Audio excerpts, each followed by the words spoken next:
Okay, so Truth Chosen, hi, peace and blessings. This is a dream that I had back in 2012. And I really feel like it was more like a vision that I had than a dream. Because I really feel like this dream is so important for us now in 2021. Mind you, I had this in 2012. And if you remember during that time, there was a lot of end of the world prophecies and dreams and visions.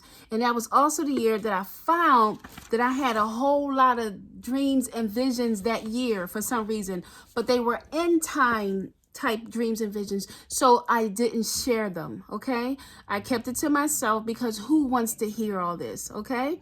And so this dream right here is so prevalent. The Holy Spirit is showing me that it's more prevalent today than it was back in 2012. Okay. A lot of people today are having visions and dreams that people may not even believe. I don't care. But we're waking up because I have been silent for so long. But I feel like the Holy Spirit is saying now it's time. Now in this time, the harvest is plentiful and the laborers are few. And he's not calling the people who's been preaching for 30 years, teaching for 15, but he's calling the people who have been silent, maybe talked about, abused in the ministries.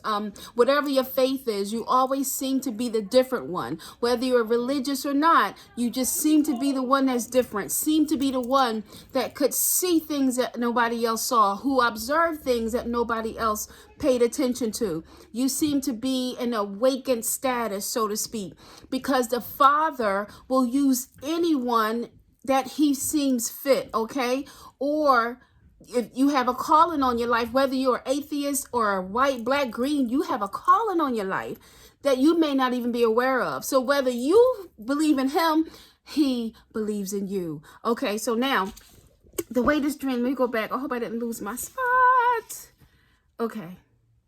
Okay, so I found it. So I was walking down the street with my daughter, and I'm going to look down a little bit because I'm trying to make sure I remember everything. I remember it's in my spirit, but some parts that I don't really recall, so I had to read it again. But I was walking down the street with my daughter, who recently actually just moved to another state. And as I was walking, we were walking, and she was showing me that there was a storefront. And then when I say storefront, the entrance was wide.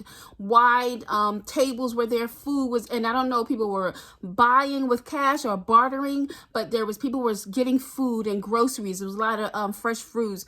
There was blacks, whites, you name it, but it was majority. I saw a majority of like Caucasian men, but there was also all races were there. Okay. Now, as I'm there, this little girl, as we're walking, I can't even say, I'm on this left side, my daughter's on the right side. This little girl ran up to me and she says, they're hurting the people. They're hurting the kids, not the people. She says, they're hurting the kids at a playground or something like that. And so I stopped with my daughter and I looked. And when I looked to my left, there was like, I couldn't see the playground or the park. But all I saw was like a lot of trees. Like you can tell, definitely I was down south. But I couldn't see anything, and I looked at her, but instantly I knew what was occurring. And I don't know if it's like the way Holy Spirit has us, like sometimes we'll have visions and dreams that we can't remember, but what if it's just like downloads into our spirit? And so all of a sudden I knew exactly what she was talking about. And so I was like, okay, I didn't know the whole story, but I was kind of aware. It's a difference, okay? So I don't know where she went, but me and my daughter walked, and I said, okay, it's time. So me and my daughter walked, and at the entrance of this place where they were buying food, I all of a sudden began to minister and preach with passion like I never had and never did before. I've taught, I've preached a couple of times, ministered to groups of small groups, but to minister to men and women in this great number of people who were in there, I never did. But I knew that I had to give this last end time message before what was coming was to come. Okay? I was the person that wrapped it up. Okay? And so I began to pour out in my heart everything that I felt. Like, you got to get your life together. Jesus is coming. You've been hoodwinked and bamboozled. It's so much going on that you don't even realize. And I just began to pour out all this. And there was this white guy who shows up, very rich and wealthy. You can tell he was a pastor, like maybe of thousands of millions. And he had this whole entourage with him. And they kind of stood outside observing me. And he kind of was like talking to me in my left ear as I'm ministering. And he was like, well, can I talk to you for a second? And I was like, okay, yes. And he says, you would do better if you got an earpiece and like this little mic clip or whatever and all this stuff, this technology. And he said it would do better if you had it. But for some reason, I couldn't really hear him or receive what he was saying, because what I had to tell people had to come out as natural as it could. And so I began to go back to minister. He told his people, he said, go get the equipment out the church and bring it back. And now I'm still teaching. And so what he tried to do was inject himself into what I was saying. He tried to put a finger up and was like, yes, and, but I never stopped saying what I had to say. I could not stop. So I kept telling the people what was coming, telling them about Jesus, how he loved them, and pouring my heart out to the people. Okay. Some people left, some stayed, and some came. Okay. Again, as I was teaching, some people left. But it seemed like they left out of urgency to get family, okay? But as they left, others were coming in. So I was still ministering, okay? Now, okay, so we approached this big door, like warehouse, right? So we were in there, and let me see where I am. Okay, so he talked to me about the mic. It says, let me say, while the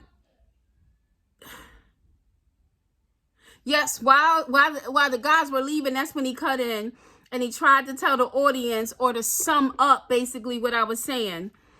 And then he opened up his Bible and tried to continue as if we were in church, like the whole way they do it in church.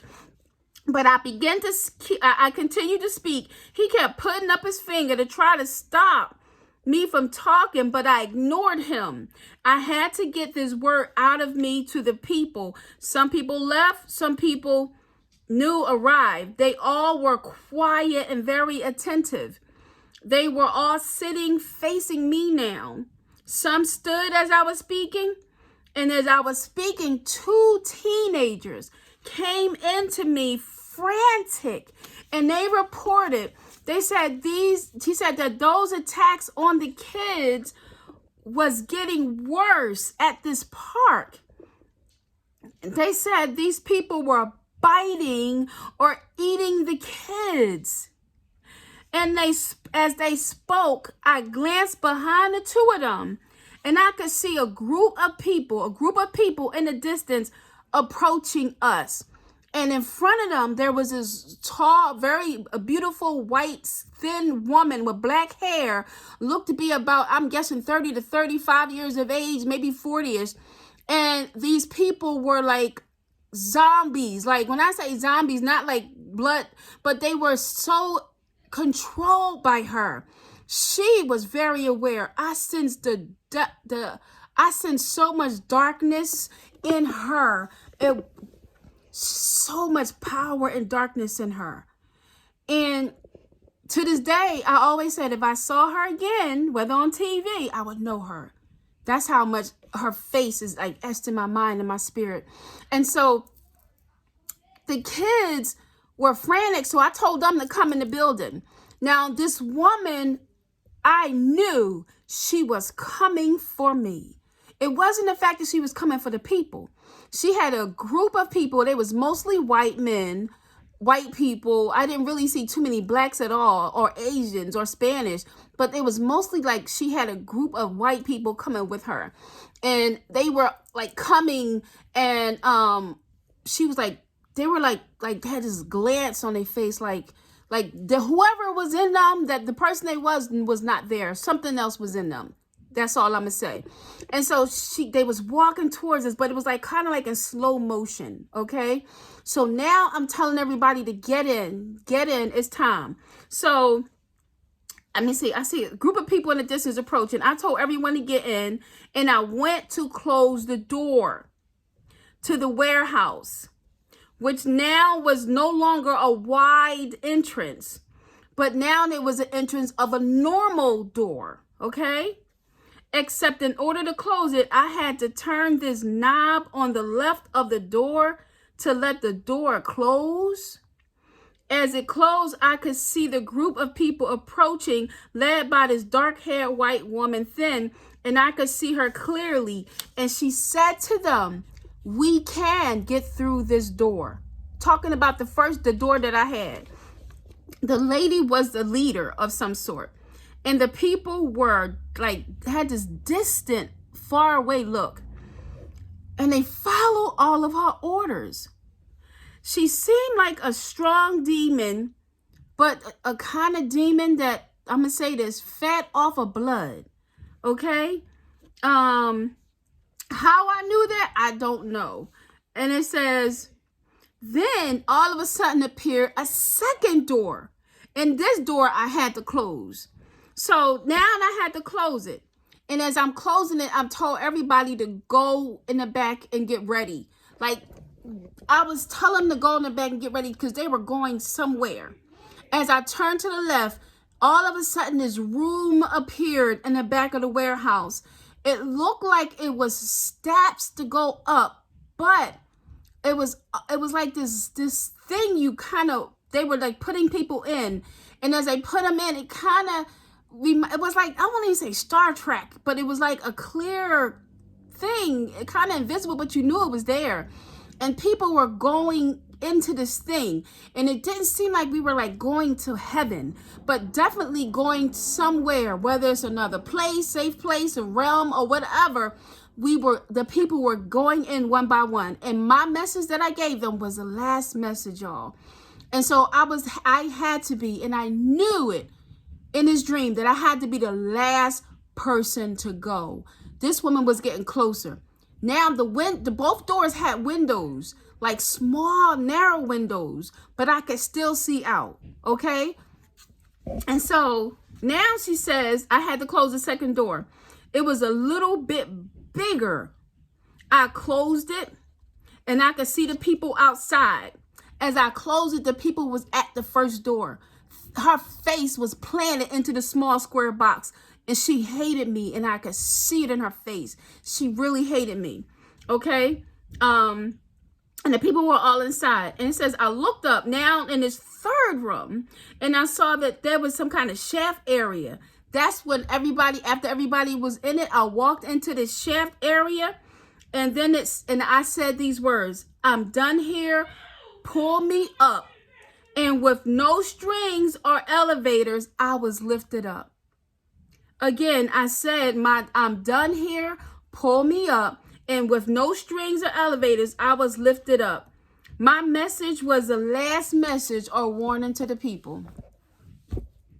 Y'all, it's time to get ready. That right there, Holy Spirit, boy, I don't even want to cry. That right there, the Holy Spirit brought back to my attention over the last few weeks. And I kept telling people I was going to post it. Please take it piece by piece, everything that I said, because it really means something. And as I talk about it, more and more will come back to my memory. But I'm telling y'all, whatever is coming, the children are going to get it first. But the people are going to be manipulated somehow to come after the kids first. Because without the children, what do we have? No future, right? Okay? So that was just a sign of what's coming. So whatever all this stuff happens, that's the time that we know, get ready, be ready, stay ready.